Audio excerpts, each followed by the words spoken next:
Hello and welcome back to another episode of the Chronic Fatigue and Burnout Recovery Podcast. Today I'm going to answer a question that somebody asked me in my Instagram Q&A, which is, what is your definition of fully recovered? And I will be answering this question, but before I do, just a reminder, if you haven't already left a review on Spotify or iTunes, please just pause this episode, just take 10 seconds, 20 seconds of your time just to leave 5 stars, give me a rating, because I really appreciate your reviews and they do help other people who want to and need to find this information, find the information that can potentially really help them, because your reviews help to improve the podcast rankings. So if you haven't already done that, take a moment to do that now. And then I thought I would just start off the episode with a few little business and life updates. So at the time of recording this episode, it is the middle of June. We are still waiting for summer to start here in the UK. It has been a very, very dismal summer so far, but it looks like the weather is good for this week. And I have been down to the beach this morning for a lovely swim. I took a packed breakfast of breakfast biscuits, which are, it's not really a biscuit. It's like more like a scone. I think the biscuit term is an American term, but it's a scone made of chicken mince, almond flour, egg, red pepper, spinach, and feta cheese, all sort of mushed up in a little ball and cooked in the oven. So that is a standard breakfast for me. And I usually have 3 of those in a morning. I'll bake a batch on a Sunday and then I carry that over into the week with me. So I took down to the beach 3 breakfast biscuits and a carrot and a mug of mint tea, had a lovely swim in the sea this morning, had my breakfast afterwards, just sat on the beach for a bit and watched the world go by. And that was a beautiful grounding way to start the week. Unfortunately, I don't always get the time to do that, but today I did have the time. So I really or made the time, shall I say. So I really just took the opportunity to start the week off right. So that's just a little bit of an insight into some of my life. And then the other thing I just thought I would update on is we have a new practitioner on the team now officially. Last week, I welcomed Nicolina onto our team. She is already really busy. We had about, I don't know how many it was exactly, maybe 10 people booked in to speak with her even before she started work. So she has been working through some of those inquiries and she is onboarding new clients, which is very exciting.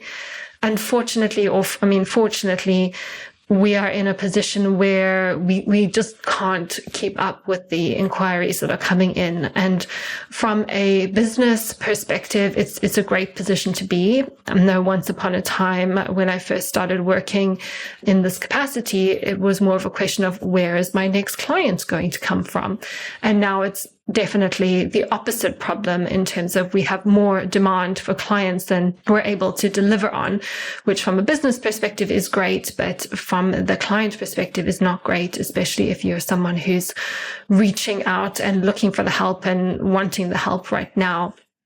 So I just wanted to say that I'm just so grateful to, everybody who engages on Instagram, everybody who listens to this podcast or reads the blog and takes the time to send a message and say so or comment on a post or, all the different ways in which you, the listener, engages with my business. I'm so grateful for all of that. And in addition to that, as things are getting busier and busier, it's really hard for me to keep up with all the questions and DMs and inquiries. And I really do my best. I really do my best to get back to messages or send a link or point someone in the right direction. But it is hard. And, you get to the end of the day working with people on a very emotional level, because that's really what it is when people are so unwell.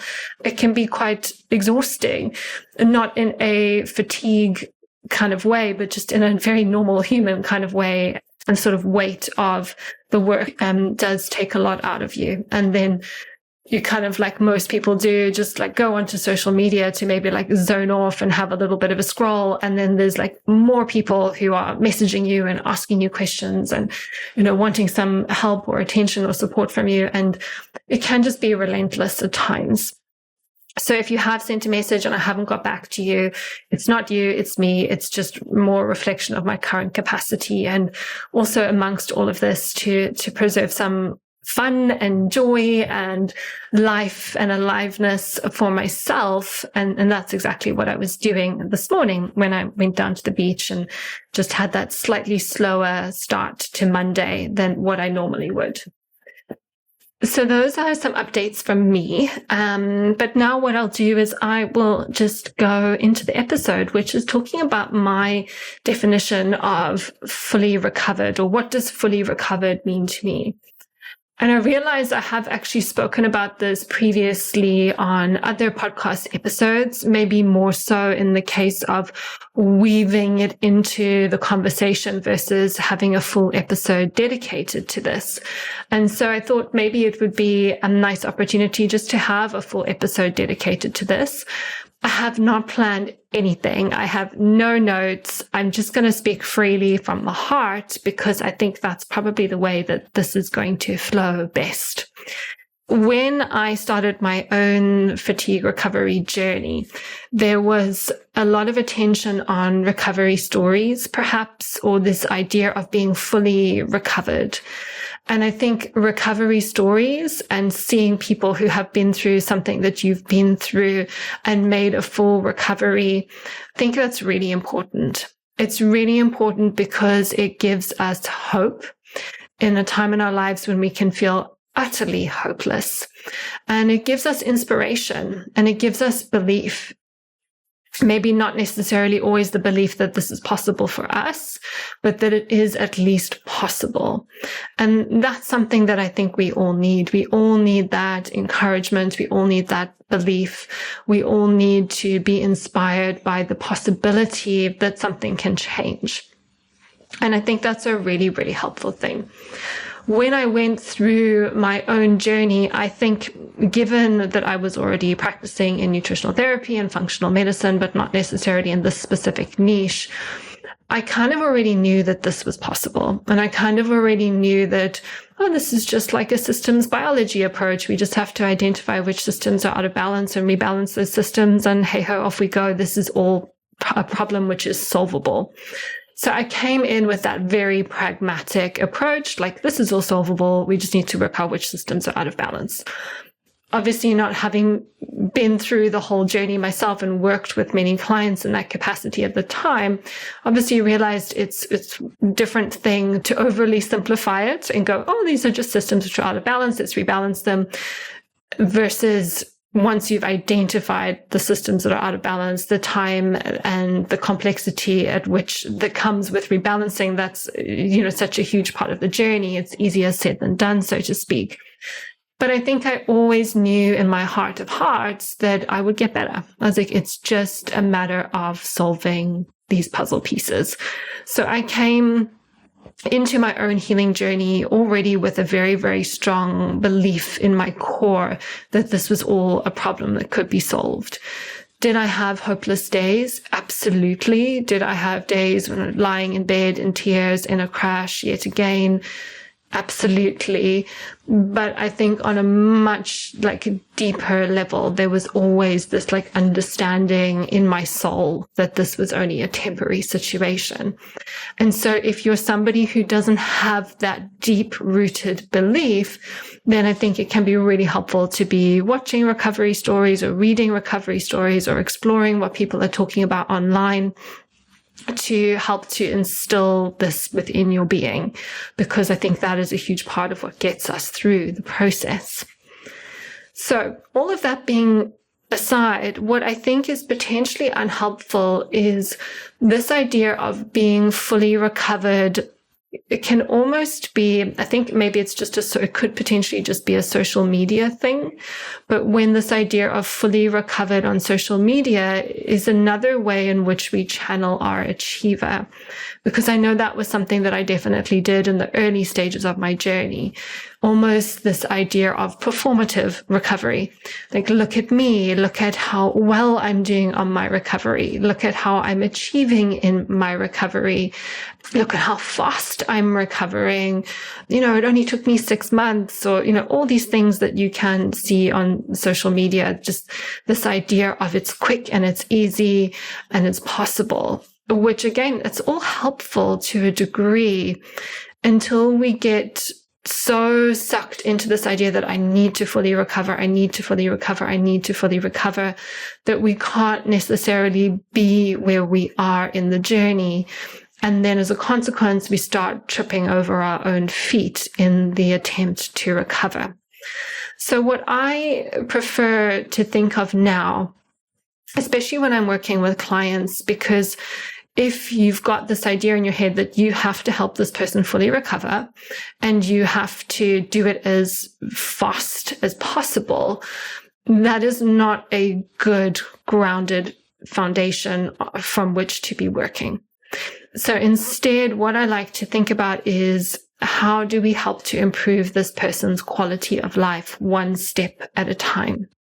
I've spoken in the past in a previous episode about the privileges which we can have in our healing journey. I shared in that episode like personal privileges that I had, education being one of them. I was very well educated, so it was much easier for me to grasp what was going on and identify what I needed to support myself. But there can be other privileges, like some people have more financial means than others. Some people have more community support or family support or friendship support than others. There can be also different ways in which people are treated depending on things like race, for example, or their sex, or other ways in which society may either support certain population groups or deny certain population groups of certain privileges. So when we look at this idea of recovery, if we're thinking about how fast we can achieve at our recovery, or how fully we can recover, it's really complex in terms of the privileges which we have available. And there's somebody in their 20s who can live at home with their parents, who is supported financially, who has supportive environments, it's supported like family and just kind of that mental and emotional support and even physical support in the home. They're set up with a much greater capacity to recover versus maybe a single mom with 2 kids who doesn't have a lot of extra money outside of maybe what's coming into the family or any benefits that are being received. And in addition to that, maybe has to continue to work above her capacity to continue to support the family. Those are 2 very different situations. And therefore, it's not that recovery isn't possible for either of those people, but it will just look very different depending on what you have available.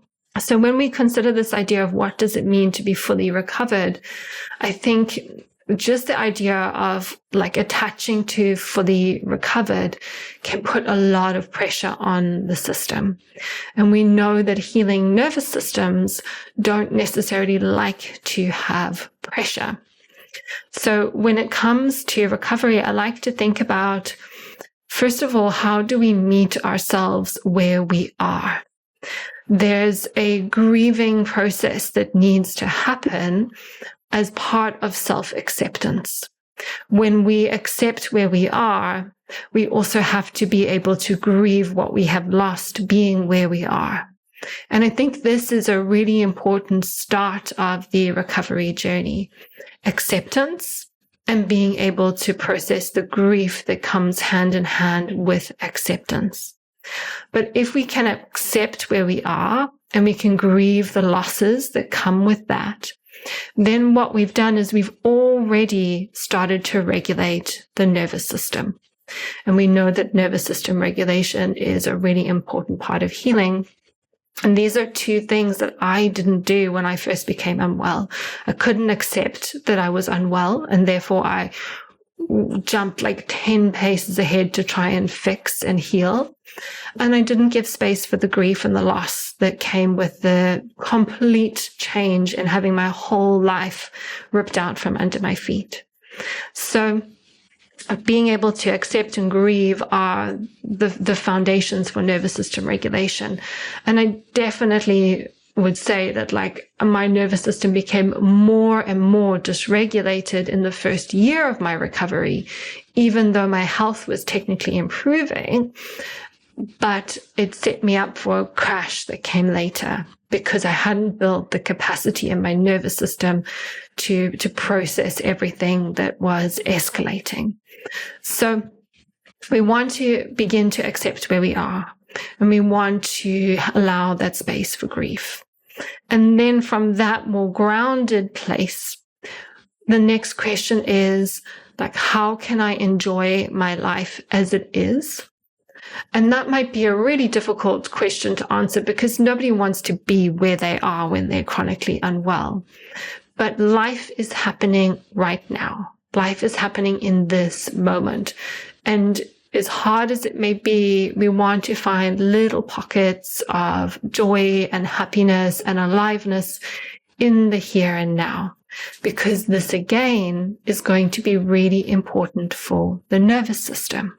So if we're constantly looking ahead to the future, going, I need to be fully recovered, I need to be fully recovered, I need to be fully recovered, just even expressing that, I can feel the sense of unease and urgency and unsettledness in my system. And if we're walking around every single day thinking, I need to be fully recovered, life sucks, there's nothing to enjoy right now, we're not creating that foundation for healing. So it could be the smallest things. It could be that little cuddle that you have with your cat. It could be the feeling of the sun on your face. It could be your favorite mug of herbal tea that you sit and drink wrapped up in a warm, cozy blanket. So we want to find ways that we resource ourselves in the here and now, and not lose sight of the fact that, yes, we do want to progress. We don't want to stay here forever. We want to create change. We want to improve our health. We want to move the healing journey forward. But we can't do that effectively, shall I say, without a sense of accepting where we are now. So then once we've stabilized in this place of acceptance, then we can think about, well, how do we move forward? How do we improve quality of life? And here it might be really important to have a conversation about prognosis. And this could be potentially a depressing conversation, but I think it's important for us to be real. I will share with you that at this time of recording the podcast, I would still, like if someone said, do you feel fully recovered? I would say no, because I still feel like there's room for improvement. But there could be somebody else looking at my life and they might say, Anna's definitely fully recovered. If I could even do like half of what she could do, I could consider myself recovered. And so I guess if I think about what I do in a day, I'm physically active every single day. I do between 7,000 and 10,000 steps every day. And then on top of that, physical workouts. Currently, that looks like going to the gym 2 days a week for an hour, doing a swim in the ocean, vigorous swim, front crawl swim in the ocean 2 days a week, and then more gentle swims and maybe like sometimes a bigger hike, like a 2 or 3 hour hike on the weekend. On this weekend just gone, I painted my flat. So that was pretty physical from 7 a.m. until 5 p.m. on Saturday with 2 short breaks for breakfast and lunch. And I was fine. I recovered absolutely perfectly from that. And on top of that, I'm running a very busy business, working probably 8 to 5 most days, usually like a little bit easier of a day on a Friday.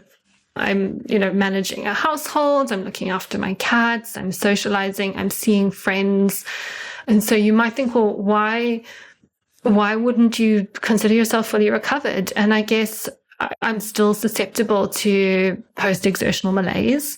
I can still do too much, given I have to do a lot now for it to be too much, but it still happens.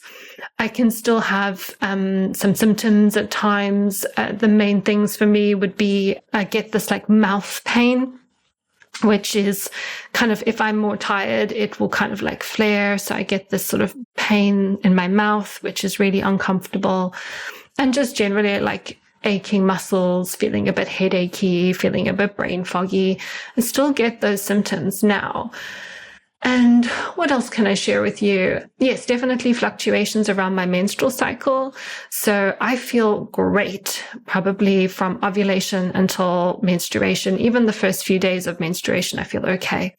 But then if I don't pace myself around my menstrual cycle, I can feel really, really tired from about day 3 to 10 of my cycle.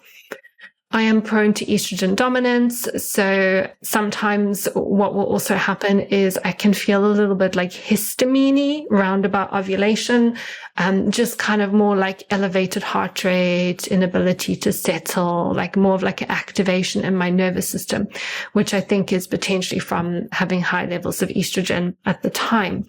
So there are still symptoms that I have, and I don't know if that's just me, or maybe some of these people who say that they're fully recovered still have some things that they don't share or talk about openly. I don't know.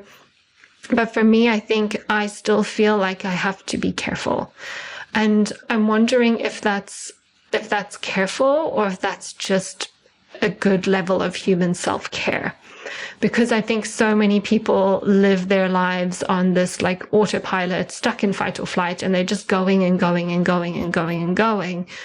But they are exhausted all the time, and they do have headaches, but because they've never been through this kind of very destroying chronic fatigue experience, they just normalize. And they think that that's part of everyday life. And so maybe some people who we would potentially consider healthy are actually not very healthy, and they could do with pacing to the degree that maybe I do, or the level of self-care and attentiveness and consideration that some of us who've been through this healing journey still apply to our health today. So I guess this is probably a bit of a ramble because I didn't prepare, but what I'm trying to say is I'm not sure what fully recovered means. I've tried to ask a few people. I recently interviewed Raylan Agel, and I asked her a little bit about this, and she kind of seems like she has done amazing in her recovery. She's also been recovered for a lot longer than what I have.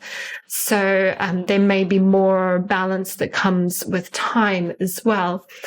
But when it comes to this idea of full recovery, I think it's important that we maybe consider that full recovery isn't being able to do whatever you want and get away with it, being able to eat whatever you want, go back to the high sugar inflammatory diet, or not getting enough sleep, or not pacing, or overtraining and get away with it.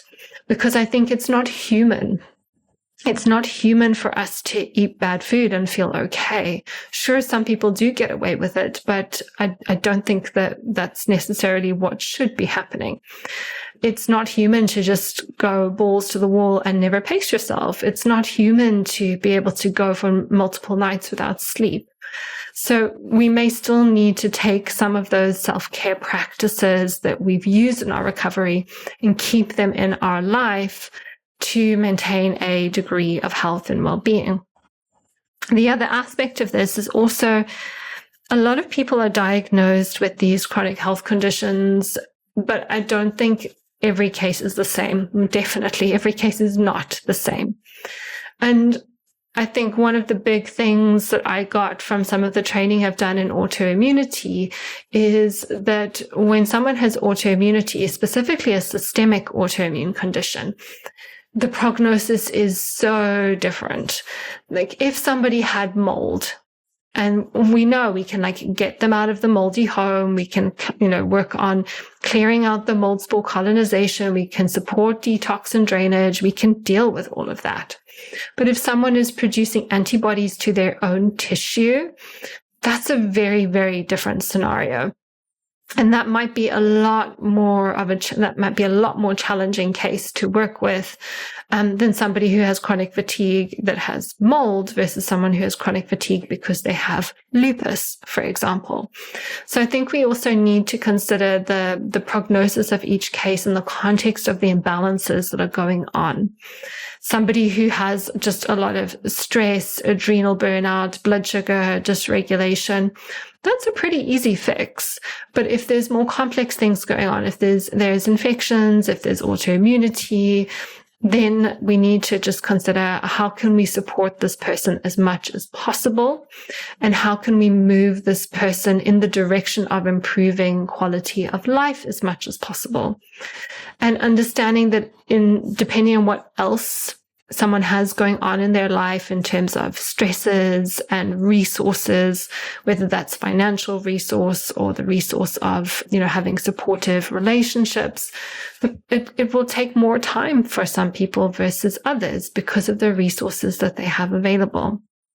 But what I don't want to say is that you are stuck where you are, because I don't believe that's true. I have not met a client yet where I've just been like, I don't know what to do with you. We're stuck. This is the end of the line for you. There's always things that we can address. And even if those things are not things that are within my scope of practice to address, I can always see that there's, you could go and see that person, or you could go and see that person. You could try this, you could try that. Whether or not that person then goes on to pursue those things is completely up to them, but there's always something that people can do. And instead of striving for this idea of full recovery, which can feel very overwhelming to a nervous system that is very dysregulated, I like to just say, well, how could we just get 10% more? Give you just 10% more quality of life, whatever that means to you. 10% more energy, 10% better sleep, 10% more capacity so you can read a chapter of a book before you go to bed, or whatever it might be. And then when we get to that place where there is 10% more, then we just ask the question again, like, how do we get 10% more now? What would 10% more than this look like? And how do we think that we could get there? And on the same note, also just saying sometimes we don't need to be doing more. Sometimes we need to be doing less. Sometimes it's about being more consistent with the things that we know are supportive. And sometimes it's also just about giving time. So we identify what works, we do what works, we repeat, and we just let the body do the rest. And I find, especially with women who have a certain degree of instability due to their menstrual cycle, sometimes we just need to do the same thing for several cycles, because one cycle may be good. You're like, oh, yes, this is working. It's really helping. Then the next cycle may be, oh, no, it feels like I've gone backwards. But then the next cycle is, oh, yes, no, it's good again. That was just a funky cycle. So with women, it always makes things a little bit more confusing. But we want to just keep on holding the line and just really connecting to our gut and our intuition and just trusting that what we're doing is supportive. And very often it's a case of less being more in some of these chronic illness conditions. So circling back to the question, which is, what is your definition of being fully recovered? I have no idea. I just don't. Because personally, I don't feel fully recovered. When I hear people say that they're fully recovered, I'm like, oh, I want that. But I'm not actually quite sure what that means specifically for me, because I think it might mean that I would just go back to my old lifestyle again. And I don't think my old lifestyle was a lifestyle that served me. I kind of like my new lifestyle, and I think I've got enough in my life. Would I like more?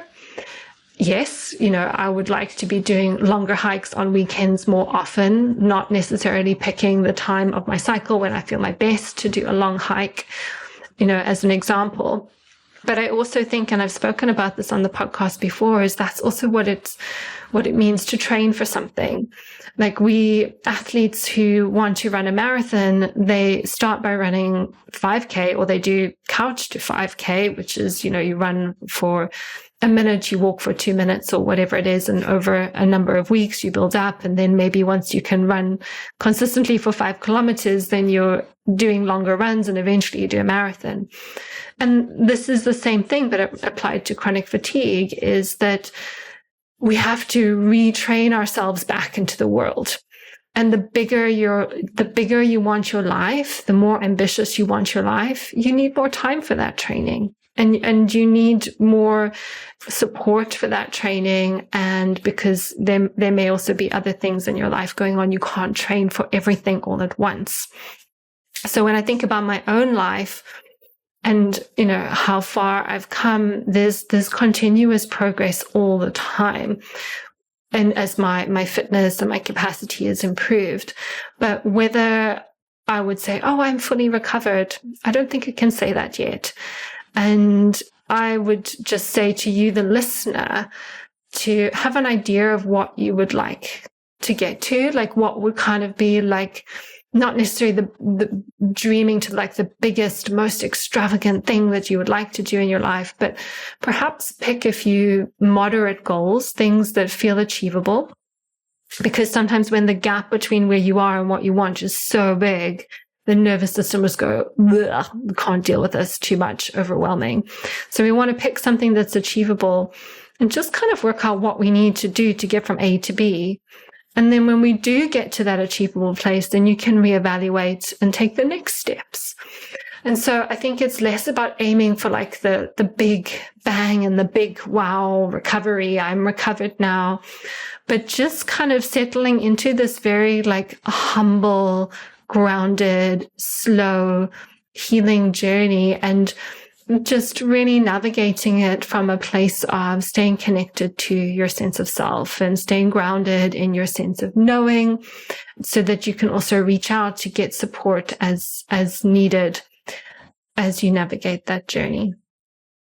So that seems like a bit of a waffle today. I hope I have done this question some justice. I feel like I haven't necessarily answered the question, because I feel to a certain extent it is an unanswerable question. But I hope that some of my musings, so to speak, have been insightful for you. They've maybe helped you reflect on how you are approaching your own journey. And there might be an opportunity for you to approach your journey differently, in a way that allows you to feel more grounded and settled in this process, however it is that you're navigating it. So I wish you well on your day, and I will see you in the next episode.